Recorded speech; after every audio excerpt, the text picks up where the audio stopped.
అదే RTV app వార్తల్ని క్షణాల్లో చదివే అవకాశం ఉంటుంది. ఒక న్యూస్ పేపర్, ఒక టెలివిజన్ ఛానల్ మీ చేతుల్లో ఎప్పుడూ ఉంటాయి. ఉమ్మడి కరీంనగర్ జిల్లా అంటే గులాబీ శ్రేణులకి ఒక సెంటిమెంట్ ముందు నుంచి తెలంగాణ ఉద్యమం కావచ్చు, తెలంగాణ రాష్ట్ర సాధనలో కావచ్చు, అనేక సందర్భాల్లో ఉద్యమాలు అనేటివి కరీంనగర్ నుంచి మొదలయ్యాయి. బీసీలకి 42% రిజర్వేషన్లు కల్పించాల్సిందే అంటూ మరొకసారి కరీంనగర్ వేదికగా బీసీ కథన భేరీ సభ నిర్వహించడానికి సర్వం సిద్ధమవుతున్నటువంటి పరిస్థితి. మనతో మాట్లాడడానికి మాజీ మంత్రి, స్థానిక ఎమ్మెల్యే, సీనియర్ నేత ఉన్నారు, గంగుల కమలాకర్ గారు ఉన్నారు. చెప్పండి, బీసీలకి 42% రిజర్వేషన్లకు సంబంధించి కరీంనగర్లో కథన భేరీ నిర్వహిస్తున్నారు. దానికి సంబంధించి ఏర్పాట్లు ఎట్లా ఉన్నాయి, ఏం చేస్తున్నారు? తప్పక ఈరోజు బీసీల యొక్క హక్కు కోసం ఉద్యమించాల్సిన సమయం వచ్చింది. తెలంగాణ రాష్ట్రం కోసం ఎక్కడైతే ఉద్యమం స్టార్ట్ చేసిండ్రో, కరీంనగర్ నుంచి స్టార్ట్ చేసిన ఉద్యమం, కేసీఆర్ ఉద్యమం జరగబడితే సఫలీకృతమైంది. కాబట్టి ఈ బీసీల యొక్క ప్రధానమైన డిమాండ్, న్యాయమైన డిమాండ్, ఇదే కూడా సఫలీకృతం కావాలని చెప్పి కోరికతోటి కరీంనగర్ నుంచి స్టార్ట్ చేసి అది కూడా బీసీల కథన భేరీని స్టార్ట్ చేసాం. ఎందుకంటే మీ మీద మా ప్రత్యేకంగా ఇప్పుడు డిమాండ్ కాదు ఇది. గతంలో తమిళనాడులో వాళ్ళు హామీలు ఇచ్చిండ్రు, నెరవేర్చుకున్నారు. అలాగే ఈరోజు కూడా కామారెడ్డి డిక్లరేషన్ ద్వారా రేవంత్ రెడ్డి గారు బీసీలన్నీ గంపగుత్త ఓట్లేయండి, నేను ముఖ్యమంత్రి కాగానే 100 రోజుల్లోపు రిజర్వేషన్ చేస్తా అని చెప్పిండు. దాంతోపాటు చట్టసభలో రిజర్వేషన్తో పాటు స్థానిక సంస్థల విద్యా ఉద్యోగాలను 40% ఇస్తామని, దాని తర్వాత ఎక్కడ గవర్నమెంట్ వర్క్ నడిచినా కూడా మెగా కృష్ణారెడ్డి లాంటి వాళ్ళు కాదు, ఆంధ్ర రెడ్డిస్ ఎవరు అవసరం లేదు, 42% ఇక్కడ రిజర్వేషన్ చేస్తాం మేము బీసీలకు కాంట్రాక్టర్లు అని చెప్పారు. ఎక్కడ కూడా ఎస్ఆర్ఎస్పి కానివ్వండి, కాళేశ్వరం కానివ్వండి, మల్లన్న సార్ అని ఎక్కడ టెండర్ పిలిచినా కూడా 42% బీసీలకు కేటాయించడం జరుగుతామని చెప్పాడు. దాంతోపాటు ముఖ్యంగా ఇంకోటి, మీరు ప్రతి సంవత్సరం కూడా బీసీలు బిచ్చమెత్తుకోవద్దు, 20,000 అఫీషియల్గా మనం బడ్జెట్లో పెడతాము, 5 సంవత్సరాలు 1,00,000 కోట్లు పెడతామని చెప్పిండ్రు. ఇవన్నీ చూసి నమ్మిండ్రు బీసీలు, గంపగుత్తకు ఓట్లు వేసారు, రేవంత్ రెడ్డి ప్రభుత్వాన్ని నిలబెట్టిండ్రు, రేవంత్ రెడ్డి ముఖ్యమంత్రి చేసింది 100 రోజులు పోయింది, 2 సంవత్సరాలు ఊసలేదు, ఏం లేదు. అంటే నువ్వు మర్చిపోయిన కూడా బీసీలు మరవలేదు.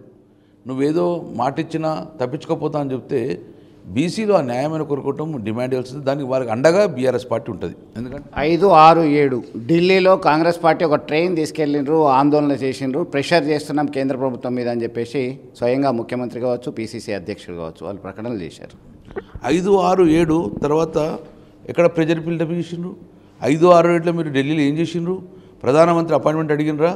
ఎప్పుడు అడిగిన ఒక లెటర్ ఇయ్యండి మాకు, పోనీ ప్రెసిడెంట్ గారు లెటర్ అపాయింట్మెంట్ అడిగినరా? 100 మంది కాంగ్రెస్ ఎంపీలు కూర్చొని ఒక ముఖ్యమంత్రి పోయి ఒక రాహుల్ గాంధీ పోయినాక ప్రధానమంత్రి అపాయింట్మెంట్ ఇయ్యడా?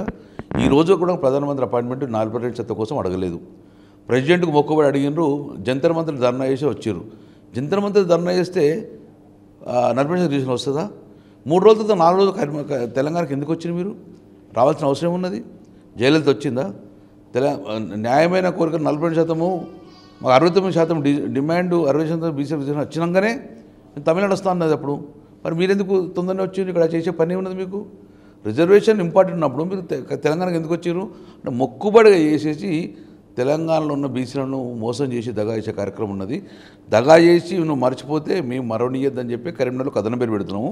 ఒక కథన పేరు కాదు, మొదలు 4-5 జిల్లాల్లో, ఉమ్మడి జిల్లాలలో డెఫినెట్గా మేము కథన పేరు పెడతాము. పెట్టి ప్రభుత్వం వెనువెంటనే ఉంటాం. నువ్వు 42% రిజర్వేషన్ ఇచ్చినాకనే ఎలక్షన్కు మా వాటా మాకు ఇవ్వు. పార్టీ పరంగా ఇస్తా అంటే ఇప్పుడు సర్పంచ్లకు 12,000 మంది సర్పంచ్ ఉన్నారు, వాళ్ళకి ఏం పార్టీ బీఫామ్ ఉంటుంది? కాబట్టి మాకు ఇప్పుడు 30 జిల్లా పరిషత్ ఉన్నాయి, మా వాటాకు 13 వస్తుంది, 40%. 42 బీసీలకు కేటాయించండి జిల్లా పరిషత్, ఏవో కేటాయించిన తర్వాతనే ఎలక్షన్లు కోండి.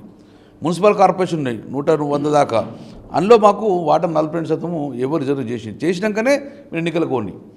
కానీ ఎట్టి పోస్టులో మొక్కుబడి చేస్తే మాత్రం వదిలే సమస్య లేదు. వెంటనే రాబోయే బడ్జెట్లో మా 20,000 కోట్లు పెట్టండి. నీ చేతిలో ఉన్నాయి, నీ చేతిలో ఉన్న 42% కాంట్రాక్టులు మాకు కేటాయించండి. అప్పుడు మీరు నమ్ముతా. లేకపోతే కూడా ఒక్కటి నీ చేతిలో చేస్తలేవు, రాజ్యాంగ పద్ధతిలో చేస్తలేవు, ప్రధానమంత్రి చేస్తలేవు. ఇప్పుడు పార్లమెంట్లో బిల్లు పెట్టాలంటే ప్రధానమంత్రి దగ్గరకు వెళ్ళాలి, ఇంత ప్రధానమంత్రి కలవలే. రేవంత్ రెడ్డి గారు 50-60 సార్లు ప్రధానమంత్రి కలిసిండు, తన అవసరాల కోసము, రాష్ట్ర అవసరం కలిసినావు. మరి 40% బీసీ కోసం ఎందుకు వెళ్ళలేను? ఎందుకు అపాయింట్మెంట్ అడగలే? అంటే బీసీల ఓట్లు చేసుకున్నాం, ఇక బీసీలను తన్నేద్దామనే పరిస్థితి వచ్చింది. ఎట్టి బస్సులో మా హక్కులకు భంగం కలిగింది కాబట్టి, మా మనోభావాలు దెబ్బతింది కాబట్టి డెఫినెట్గా ఉద్యమిస్తాం, వెంటబడతాం, కాంగ్రెస్ పార్టీ కడిగేస్తాం. మా 40% రిజర్వ్ ఇచ్చాక వెంటనే ఆయన వెంబడి ఉంటామని చెప్తున్నాం. అంటే బీసీలకి రిజర్వేషన్ల కొరకు పోరాడే ఏ పార్టీ అయినా సిద్ధాంతాలను పక్కన పెట్టి కలిసి వచ్చి పోరాటాలు చేయాలి. ఒకవైపు బీజేపీ బీఆర్ఎస్ ఒకటే, బీఆర్ఎస్ టు బీజేపీ రక్షించే ప్రయత్నం చేస్తుందని మంత్రి శ్రీధర్ బాబు కామెంట్ చేసినటువంటి పరిస్థితి. మరొక వైపు మేము ఆర్డినెన్స్ జారీ చేశాం, ప్రతి రాజకీయ పార్టీ 42% ఇస్తే బాగుంటుంది అనేటువంటి ప్రపోజల్ నడుస్తున్నట్టుగా మనకు అందుతున్న సమాచారం. ఎట్లా చూడొచ్చు? ఇంతకు తమిళనాడులో ఆర్డినెన్స్ ఇస్తే జీవో చేస్తే కొట్టేసింది ప్రభుత్వం, కోర్టు కొట్టేసింది. వీలుడంగా కోర్టు కొట్టేయాలని చూస్తున్నారు. మేమేమన్నాము, ఆ ఆర్డినెన్స్కు రక్షణ కలవాలంటే 9వ షెడ్యూల్లో పొందుపరచాలి. అది ప్రధానంగా 9th షెడ్యూల్లో రాజ్యాంగం 9th షెడ్యూల్లో పొందుపరిచింది. ఈ 50% మించితే మాత్రం ఏ కోర్టు కూడా నిలవదు, ఏ కోర్టులో కూడా. అది వీళ్ళకు తెలుసు, అందరూ తెలుసు. మేమేం చేయాలి, కోర్టు కొట్టేసిందని చెప్తారు. అంటే మేము ఏమంటున్నాము, కమిట్మెంట్ లేదు, మోసం చేసే ప్రయత్నం భాగం ఇది. గతంలో కావచ్చు మేము అమాయకులం కావచ్చు, ఇప్పుడు అమాయకంగా ఎవరు లేరు. ప్రతి అంశాన్ని మేము క్షుణ్ణంగా చూస్తాము.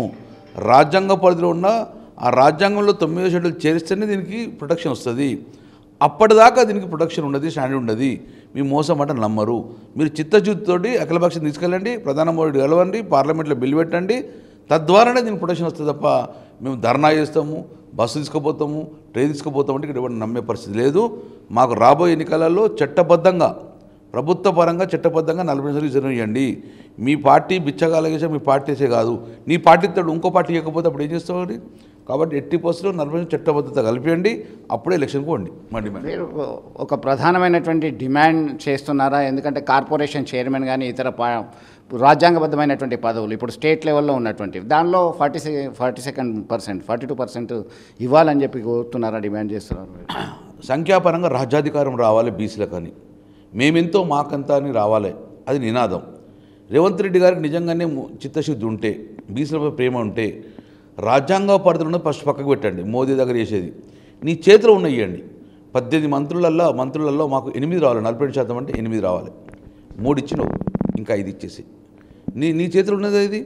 దాని తర్వాత కేసీఆర్ గారు అప్పుడు బీసీలకు పెద్దపీట వేశారు. కుల భవనాలు కానీ, ఆత్మగౌరవ భవనాలు కానీ చాలా వందలు ఉన్నాయి, చెప్పండి అవుతుంది. అతను ఏం చేసిండు, క్యాబినెట్లలో అకామిడేషన్ కాకపోతే క్యాబినెట్కి ఈక్వల్ ఉన్న ఆర్టీసీ చైర్మన్ 2 సార్లు బీసీలకు కేటాయించాను తన 10 సంవత్సరాల్లో. మీరు కేటాయించండి ఈసారి. తదనంతరం జిహెచ్ఎంసీ మేయర్ ఓసీ ఉన్నా కూడా 2 సార్లు బీసీలకు ఇచ్చిండు. ఇప్పుడు మీరు రాబోయే జిహెచ్ఎంసీలో బీసీకి కేటాయించండి. నీ దగ్గర ఉన్న మంచి కార్పొరేషన్ చైర్మన్లు కూడా బీసీలకు కేటాయించండి. మీ చిత్తశుద్ధి, మీ చేత పని. 42% ఇప్పుడు మెగా కృష్ణారెడ్డి మొత్తం రాష్ట్రంలో మొత్తం కూడా కొలగొడతాడు కదా. మా బీసీలకు ఒక కాంట్రాక్ట్ రాలేదు, తెలంగాణ బీసీకి ఒక కాంట్రాక్ట్ రాలేదు. ఫలానా వర్క్ బీసీలకు కేటాయించండి, ఎవరైనా మా బీసీలకు వస్తాయి కదా, అది కేటాయించే పరిస్థితి లేదు. అంటే మొక్కుబడిగా కేవలము మమ్మల్ని మోసం చేస్తాను, గత 40-50 సంవత్సరాలు మోసం చేసిండ్రు, మళ్ళీ మోసం చేస్తామంటే మాత్రం ఊరుకునే పరిస్థితి లేదు. చైతన్యవంతనం. మేము తప్పు చేస్తే మా భావితరానికి నష్టం జరుగుతుంది. కాబట్టి డెఫినెట్గా మేము తప్పు చేయము, ప్రభుత్వం వెంబడబడతాము, 40% సాధించుకున్న దాకా మేము వెంబడబడతాము. అంటే ఈ సభలు కంటిన్యూగా అన్ని జిల్లాల్లో ఉండే అవకాశాలు ఉన్నాయా? కథనపేరు బీసీ కథనపేరు పేరు మీద కరీంనగర్ మొదలు మిగతా జిల్లాల్లో కూడా చేసే అవకాశం, ఆలోచన ఉందా? తప్పక బీసీ కథనబేరి అనేది కరీంనగర్లో స్టార్ట్ చేస్తాం. రాష్ట్రమంతా అంటుకుంటుంది. డెఫినెట్గా రాష్ట్రంలో ఉన్న బీసీ అందరూ ఐకమత్యం చేస్తాం. ఇప్పటికీ మనకు అవకాశం వచ్చి అప్పుడు తెలంగాణ రాష్ట్రంలో కూడా కేసీఆర్ గారు ఏమన్నారు, నేను ఆంధ్రప్రదేశ్ రాష్ట్రం నుంచి ఢిల్లీకి పోతున్నాను, తెలంగాణ రాష్ట్రంలో అడుగు పెడతాను. కానీ ముఖ్యమంత్రి ఎప్పుడూ అట్లా అనలే. బీసీ నినాదంతో పోతున్నాం, బీసీలు ఇసుకత్తని చెప్పి ఒక మాట్లాడలే. ఇప్పుడు మేమంటున్నాం రాష్ట్రం మొత్తం కూడా సమాయత్తం అవసరం ఉంది. తెలంగాణ ఉద్యమం ఎట్లా జరిగిందో మళ్ళీ కూడా బీసీ ఉద్యమం జరగాల్సిన పరిస్థితి ఉంది. ఎందుకంటే ఇది మా ఆత్మగౌరవం సంబంధించింది, హక్కులకు సంబంధించింది. కాబట్టి డెఫినెట్ రాష్ట్రం అంతా కూడా బీసీలను ఐకమత్యం చేస్తాం, అన్ని పార్టీలను ఆహ్వానిస్తాం. రండి, కలిసిపోయినాడు. ఇది రాజకీయ కోణంగా చూడకండి. బీసీలకు మనోభావాలు దెబ్బతినద్దు, బీసీల హక్కుల కోసము పోరాటం చేయాలని చెప్పేసి ఈరోజు మేము డెఫినెట్గా రాష్ట్రమంతా తిరుగుతాము, రాష్ట్రమంతరంగా సమాయత్తం చేస్తాం అందరినీ. కరీంనగర్ కథన పేరుతో మొదలయ్యి రాష్ట్ర వ్యాప్తంగా పర్యటించడానికి సిద్ధంగా ఉన్నాం. ఖచ్చితంగా మోసపూరిత ప్రకటన చేశారు ఎన్నికలకు ముందు, ఎన్నికలు వచ్చిన తర్వాత అధికారంలోకి వచ్చారు. 42% ఇవ్వాలంటే ఖచ్చితంగా 9వ షెడ్యూల్లో చేర్చాల్సిందే. సాధించుకునేంతవరకు మేము ఈ కథనబేరి కార్యక్రమాన్ని రాష్ట్ర వ్యాప్తంగా విస్తరించి బీసీలను ఐక్యం చేసే పోరాటానికి నాంది అని చెప్పి స్పష్టం చేస్తున్నటువంటి పరిస్థితి. వీడియో జర్నలిస్ట్ సుమంత్తో కలిసి చంద్రశేఖర్, RTV కరీంనగర్ నుండి. మరిన్ని వీడియోస్ కోసం ఛానల్ ని సబ్స్క్రైబ్ చేయండి, లేటెస్ట్ అప్డేట్స్ కోసం వాట్సాప్ ఛానల్ ని ఫాలో చేయండి అండ్ లింక్ డిస్క్రిప్షన్ లో ఉంది.